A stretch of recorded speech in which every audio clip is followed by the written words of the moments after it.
Yeah, Jubilee TV official, check the mic, 1, 2.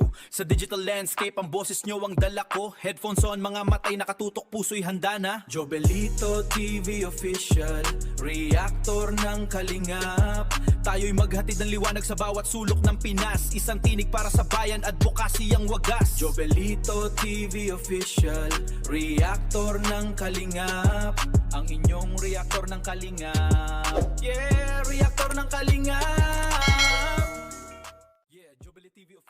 Okay, so ayun.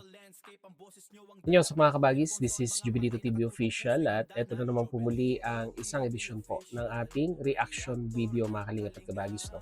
And for today's reaction video, ito po ay continuation lamang po ng ating naging reaction video kanina na kung saan ay ito pong pinsan ni Kalingap Rab ay mukhang hindi na po nakapagtimpi, no? At siya po ay naglabas na rin ng kanyang saloobin, no? Dito kay Dr. Love mismo, mga kalingap at kabagis, no? Alam naman natin yung nangyari doon sa bahay ng dating beneficiaries na di umano, allegedly, mga kalingap at kabagis, ay nagkaroon po ng bitak-bitak ng dahil po doon sa lindol. At nang dahil nga po dito, mga kalingap at kabagis, ay may kanya-kanya silang mga teorya, spekulasyon regarding kung bakit po nangyari ito. At lumalabas po, mga kalingap at kabagis, ang isa sa mga main reason ay di umano, mga kalingap at kabagis, ay ang mga ginamit daw pong materyales, no? Disenyo ng bahay ay sablay. So sino mapuputukan dito, mga kalingap at kabagis?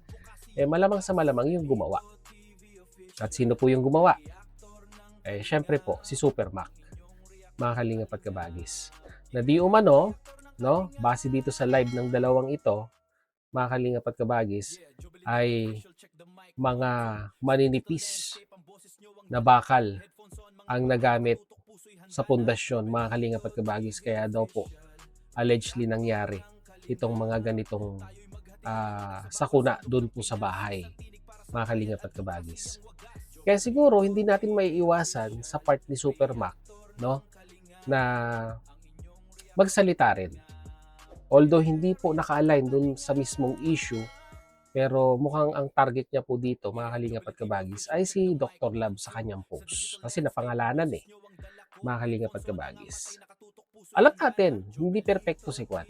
Hindi perpekto si Super Mac, no? May mga sablay din siya pagdating sa pabahay, mga kalingap at kabagis. Lalong-lalo na po ang tulo issue, mga kalingap at kabagis, no? Hindi po natin may pagkakaila yan. Ayan po yung weakness ni Super Mac na nating naobserbahan, mga kalingap at kabagis, sa mga ginawa niya pong bahay. Pero kung structural integrity din naman po ang pag-uusapan, ay wala pa naman po tayong nakitang nagiba, no? Or nagibang bahay. Kung natural calamities din naman po ang pinag-uusapan. Bagyo, lindol, no? Sa mga ginawa po ni Super Mac ay wala naman po tayong nabalitaan na nagiba or nasira. Ang issue lang talaga yung bubungan, tumutulo. Hindi naman po lahat, mga kalingap at kabagis. Kaya nga po sabi ni Kalingap Rab sa kanyang live, kung talagang ikangang substandard or ikangang sablay yung mga materialis na ginamit, dapat po, di ba? Sa mga previous na pabahay po ng Kalingap ay nangyari na yan. Di ba? Kung maalala po ninyo, mga kalingap at kabagis, ang pabahay ng Kalingap na nagsimula kay Kuya Bal ay, di ba? Light materials pa nga po ang ginagamit noon. Di ba? Kalahating konkreto, kalahating plywood ang pabahay noon. Pero ngayon, di ba, level up na. Mga kalingap at kabagis, talagang konkreto na po ang ginagamit, no, sa mga pabahay ng Kalingap. Kaya masasabi po natin na from day one na nagpabahay si Kuya Bal, meron po ba kayong maaalala na yung bahay na yan, kahit sabihin nating light materials ang ginamit, ay nagiba dahil po sa mga sakuna na ibinabato po ng kalikasan sa atin? Comment nyo po sa ating comment section, mga kalingap at kabagis.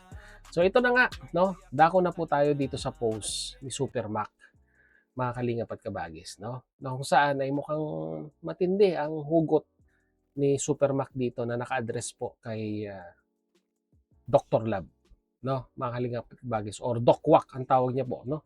Doc Wack ang tawag niya dito po kay Dr. Lab, mga kalingap at kabagis. Ito po yung pinost niya po kahapon at ang sabi nga po ni Super Mac dito, ito po yung sa kanyang Facebook page, no, mga kalingap at kabagis. Ipinost niya po ito sa kanyang Facebook page at ito nga po ang sinasabi niya. And I quote, sabi niya po, "Pagkatapos mong sumikat sa mga scout ko," Diyos ko po, mabigat na kwanto. Mabigat na akusasyon ito or allegation galing kay Super Mac, no? Pagkatapos mong sumikat sa mga scout ko, Doc Wack.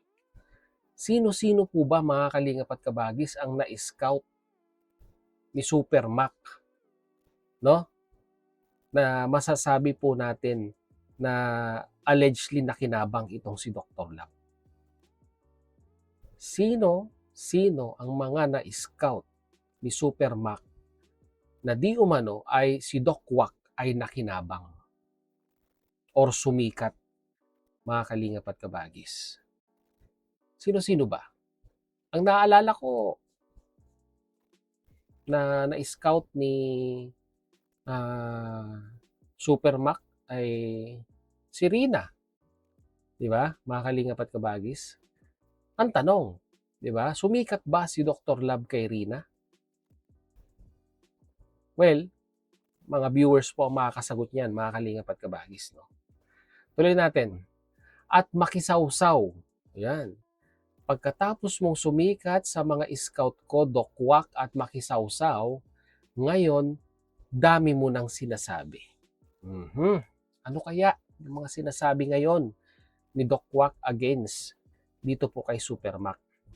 Well, mga kalingap at kabagis, yung issue sa bubungan, yung issue ngayon sa mga crack, ay talagang bumabalik po, no?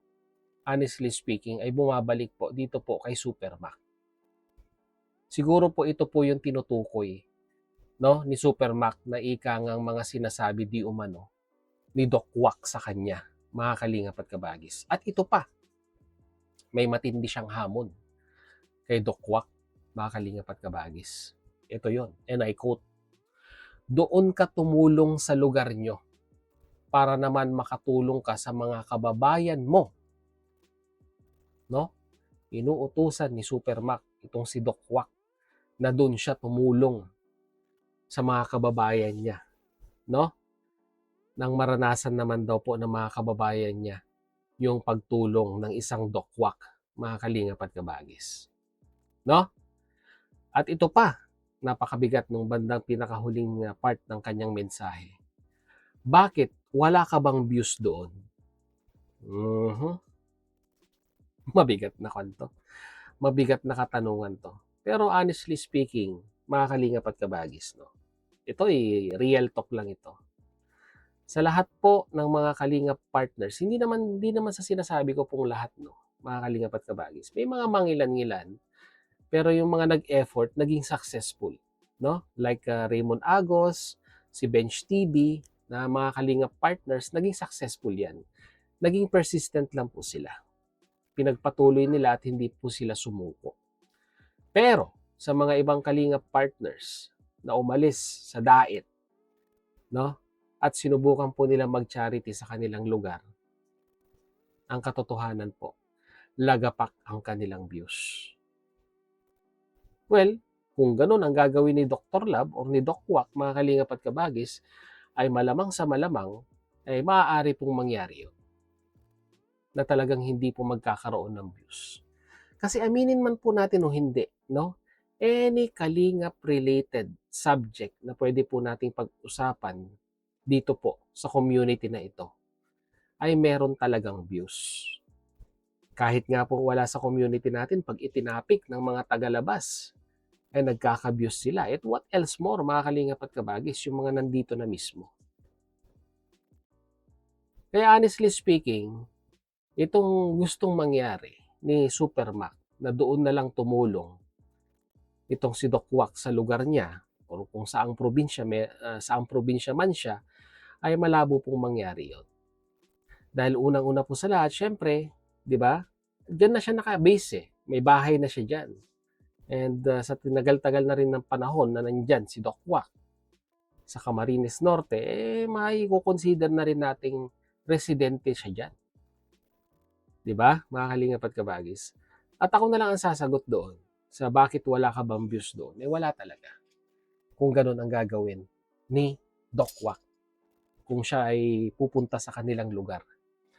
Di ba, mga kalingap at kabagis? Ang kwan lang dito, ang dapat lang nating pagpukosan dito, mga kalingap at kabagis, ay yung part na sinasabi niya pong pagkatapos mong sumikat sa mga scout ko, Doc Wack, at makisawsaw ngayon, dami mo nang sinasabi. Yun po yun. Mga kalingap at kabagis, no? Well, hindi naman po natin maiiwasan na hindi talaga magsasalita si Supermax sa mga issue ngayon dahil nga po kagaya ng sinabi ko kanina ay napuputukan talaga siya. Lalong-lalo na po, majority po ng pabahay ni Kalingap Rab at ni Kuya Bal ay siya po yung gumawa. Pero ito na lang pong isipin natin, mga kalingap at kabagis. Sa lahat po ba ng ginawa or lahat po ba ng ginawa ni Supermac na pabahay ng kalingap ay meron na po bang bumagsak or nagiba? Ganun na lang po, mga kalingap at kabagis, ang isipin natin. Huwag na po tayong lumaot sa iba pa. At dito nga po sa sinasabi niya na ang dami daw pong sinasabi ngayon ni Doc Wack. Mga kalingap at kabagis. Di ba? Hindi natin masisisi si Supermac na sumagot. Di ba? Tagal nga na nahimik yan eh. Pero ngayon, mas pinili niya magsalita at idepensa ang kanyang sarili. No? Mga kalingap at kabagis. So, yun lang. Yun lang ating reaction video for today. And tignan natin kung may i-rebuttal si Doc Wack dito sa panawagan ni Supermac sa kanya. Mga kalingap at kabagis. No? Tignan natin kung ano ang magiging sagot ni Doc Wack dito. Or ni Dr. Lab, mga kalingap at kabagis. So yun, hanggang dito na lang. Your comment matters. Once again, mag-comment na lang po kayo sa ating comment section kung ano naman po inyong masasabi, opinion, reaction dito po sa ating napag-usapan ngayong araw na ito. So yun, muli, maraming salamat. Talaga sa dulo po ng ating reaction video ngayong araw na ito ay nasamahan niyo po muli si Jubilito TV Official. At muli po, nagpapaalala po ang inyong host. Sa mga hindi pa nakasubscribe sa ating YouTube channel, ay subscribe nyo na po, Jubilito TV Official. So ganito na lang. Once again, this is Jubilito TV Official. As I always say, mga kalingap and kabagis, peace, God first, God bless po. Bye!